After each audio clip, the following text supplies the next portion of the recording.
They say every legend begins with an origin story, but Rodney Bingenheimer's starts like a warning. A teenage boy driven across California by a mother hungry for celebrity, dropped at Connie Stevens' doorstep like fan mail and abandoned without a backward glance.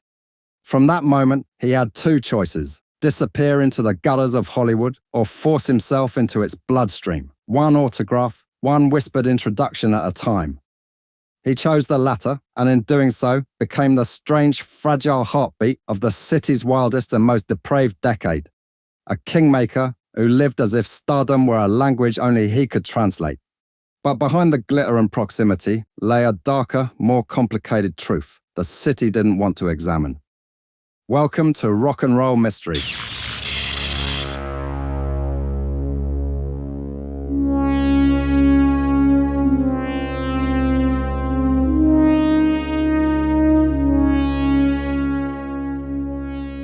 Rodney Bingenheimer was born in Mountain View, California. Whether in late 1946 or early 1947 depends on which Hollywood bio you read, but the exact date almost doesn't matter. What matters is the atmosphere. An only child in a house humming with the low-grade static of dissolution. His parents split when he was still small, and the break left the boy drifting between worlds. His father, by some accounts, nurtured diluted dreams of celebrity. His mother, waitressing by night, was said to be a relentless autograph hunter.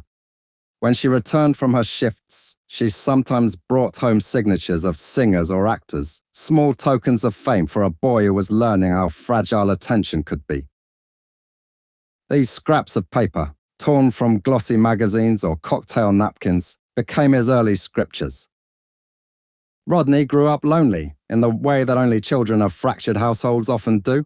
Too quiet, too observant, slipping into record sleeves and teen magazines as though they might open a trapdoor into a better world. He devoured Cameo Parkway singles, tracing the contours of Bobby Rydell's grin or D.D. Sharp's eyeliner as if studying an encrypted map he might soon follow. What he learned, even before he learned algebra, was that glamour was a geography, and he intended to move there. That migration happened abruptly.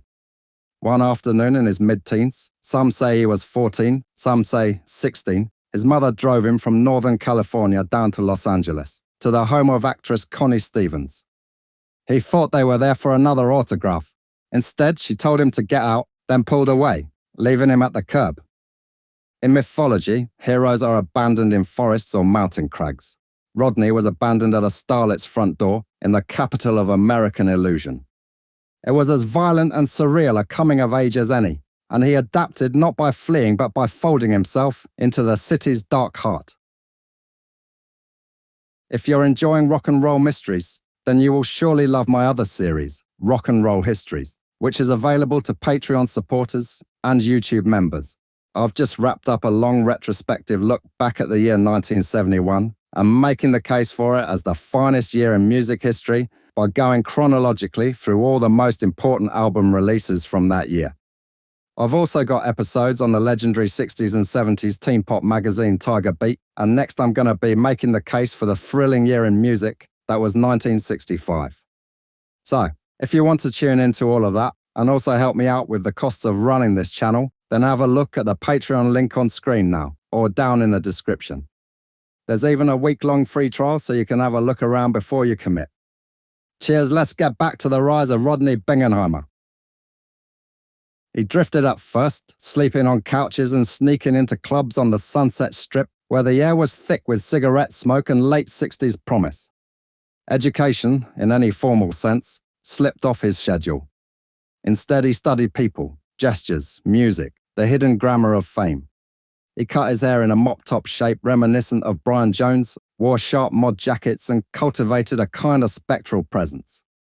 He was always there, leaning in a doorway, at the Whiskey A Go-Go, perched backstage at a rehearsal, sliding into a booth across from someone who might be important. Actor Sal Mineo noticed him one night, a kid with an English pop haircut in a sea of California denim, and dubbed him the mayor of the Sunset Strip. It was a joke, but it turned out to be a prophecy. Rodney aimed for the Monkees before he ever aimed for radio. He auditioned for the role of Davy Jones. He didn't get it, but somehow ended up as Jones's stand-in for the episode Prince and the Pauper. This was how his life worked for decades. Not quite the star, but always in the room.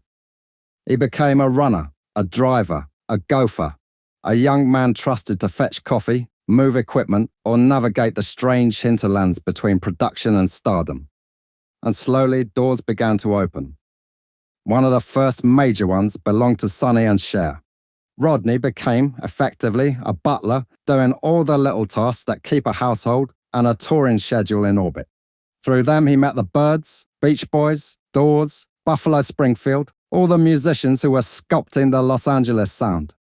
In fact, he and Sonny were infamously booted out of Hollywood's Martoni's restaurant for being dressed like hippies, a fact which sent a ripple across the city and encouraged ever greater numbers of Americans to adopt the wild new form of dress. Cher later said of him, "He's very genuine. You don't have to worry about an ulterior motive." That sincerity, that shy sweetness would become part of his mystique. People found him harmless, they also found him useful. He moved next into publicity and label work, snagging an internship at Mercury Records. It was here that he crossed paths with a young British singer who was still trying to break America, David Bowie. Rodney was assigned to escort Bowie around Los Angeles, radio stations, parties, small press events. He introduced him to DJs, promoters, whoever might help spark a flame. The arrangement was professional, but something deeper formed. Both men were outsiders who reinvented themselves as necessary. Bowie saw that hunger in Rodney, a hunger shaped by abandonment and the need to belong to a myth larger than himself.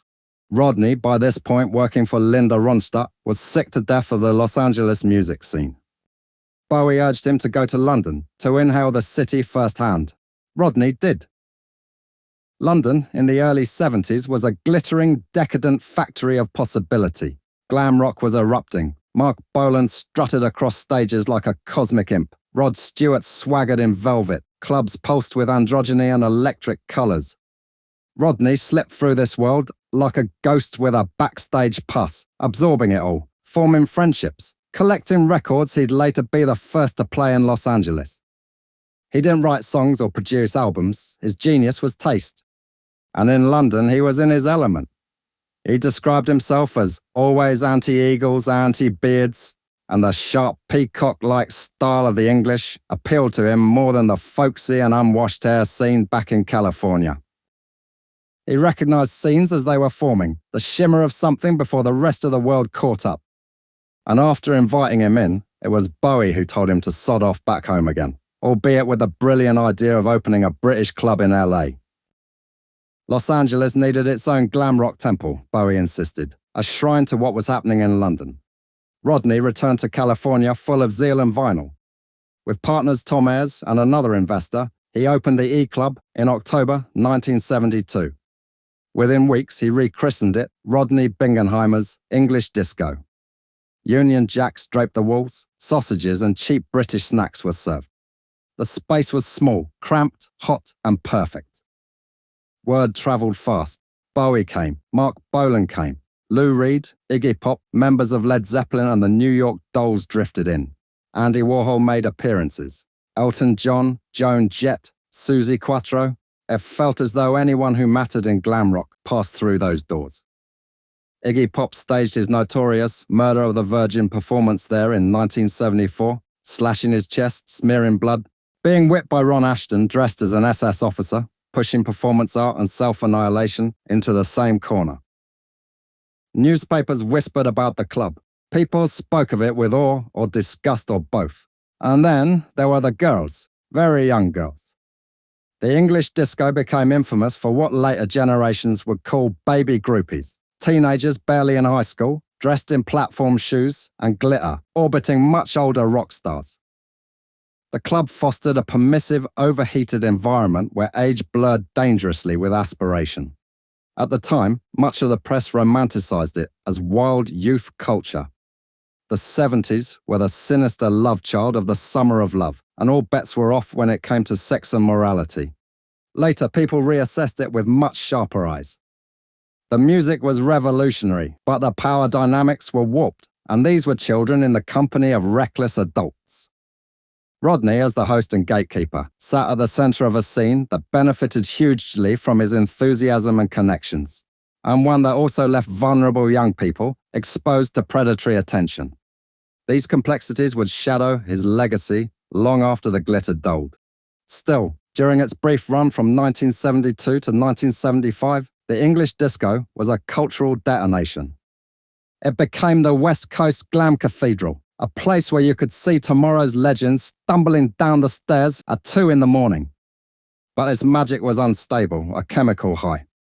Disputes among owners arose. Glam began to sour. Mainstream disco surged, and Rodney, who hated the genre's incursion, recoiled. The club closed in 1975, leaving behind a trail of memories, scandals and stories whispered in bathroom lines for decades afterward. Rodney might have faded then, a footnote in Glitter's implosion. Instead, he pivoted. He had spent the early 70s slipping British imports to DJs, telling anyone who would listen, "I have a vision of what's gonna be the next big thing." Now he aimed to become the DJ himself.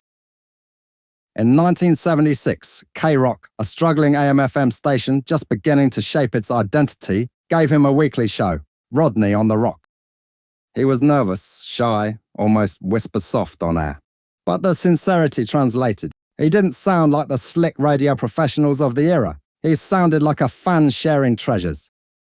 Every week he played bands no one else had the nerve or curiosity to broadcast. Blondie, the Ramones, the Sex Pistols, the Cure, the Smiths, Joan Jett, Nirvana, Oasis. It became a running joke that if a band played Rodney's show early, they would break big later. But it wasn't a joke. He sifted through British singles and underground American punk tapes like a miner panning for gold. He had a way of hearing promise before the rest of radio caught the wavelength. "I was playing Oasis on a cassette before they were ever signed," he once said, and he wasn't exaggerating. His life, meanwhile, settled into a kind of ritualistic simplicity. He drove a powder blue 1967 Pontiac GTO. He ate at Denny's or Cantor's Deli so routinely that Nancy Sinatra dedicated a booth to him. For all his connections, he remained emotionally solitary. He never married. He did not sustain long relationships. He spoke of his romantic dream that one day the ideal woman would show up in his life and save him, dressed in go-go boots, Mary Quant lashes and ropes of bullion fringe. Even as celebrities welcomed him into green rooms and hotel suites, he maintained a strange remove. "I don't know, I'm quiet. I don't bug people," he once said. "I don't hang out or hang on to them." Sonny and Cher treated him like an adopted child, and yet he positioned himself as a gatekeeper, promising young women the chance to meet their idols if they would take care of him, and indeed, sleep with him.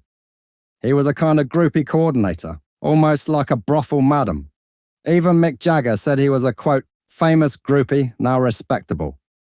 He held the keys in a world where sex was everything. It was the currency of the free love era, but there was always going to be a reckoning.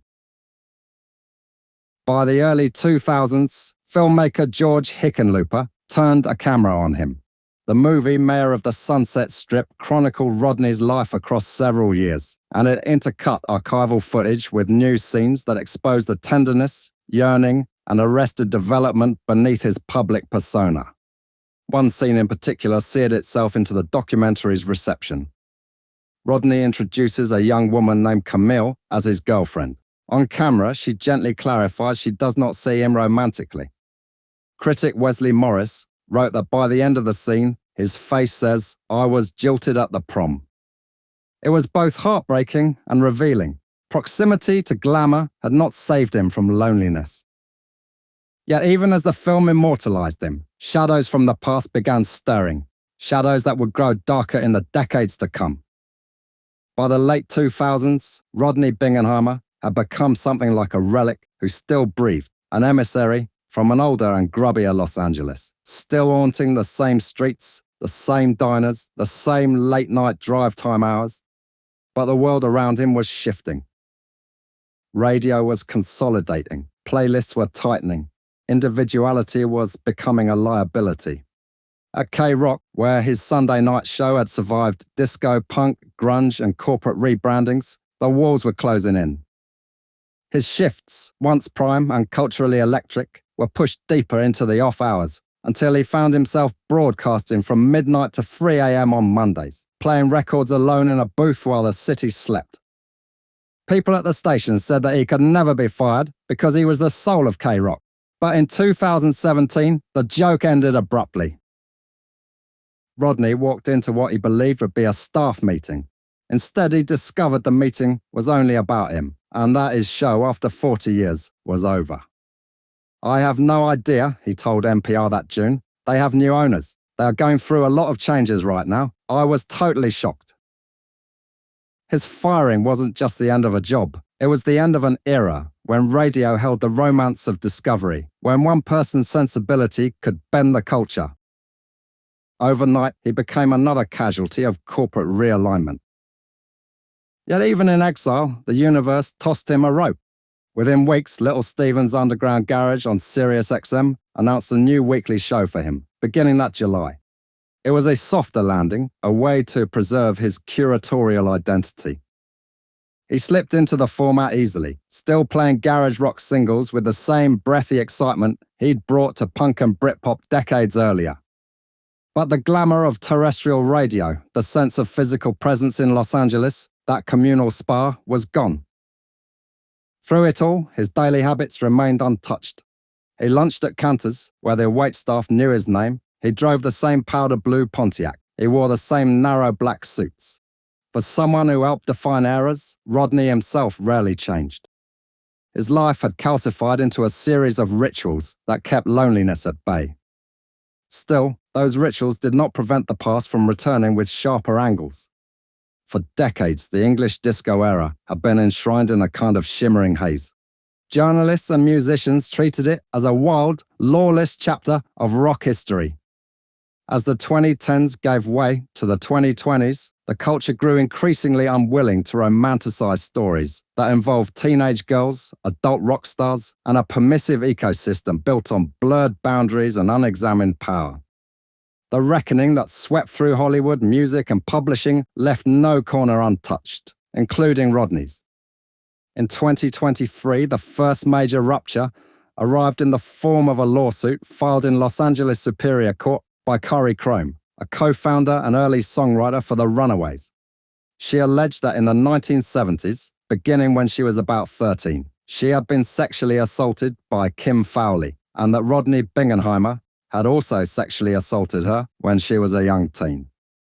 These were civil allegations, not adjudicated criminal charges, but their gravity was unmistakable. The Los Angeles Times broke the story, detailing Chrome's claim that Rodney had been part of an environment where vulnerable teenage girls were left unprotected, exposed to older men who controlled access to music, fame, and scene credibility. Then more women came forward. A Rolling Stone investigation later that year reported that 6 women in total accused Bingenheimer of sexually abusing them as teenagers during the 1970s, often in context linked to the English disco or the wider Sunset Strip scene. Among them was Go-Go's guitarist Jane Wiedlin, who alleged that when she was around 15, Rodney sexually abused her at the disco. Wiedlin's account carried special resonance. She had been part of the early 80s LA punk orbit that Rodney championed on K-Rock. Her story sharpened the contradictions that had long defined him. The sweet, soft-spoken kingmaker, whose life revolved around elevating young talent, was now accused of exploiting young people in far darker ways. In all coverage, Rodney declined detailed public comment. All representatives did not respond on his behalf.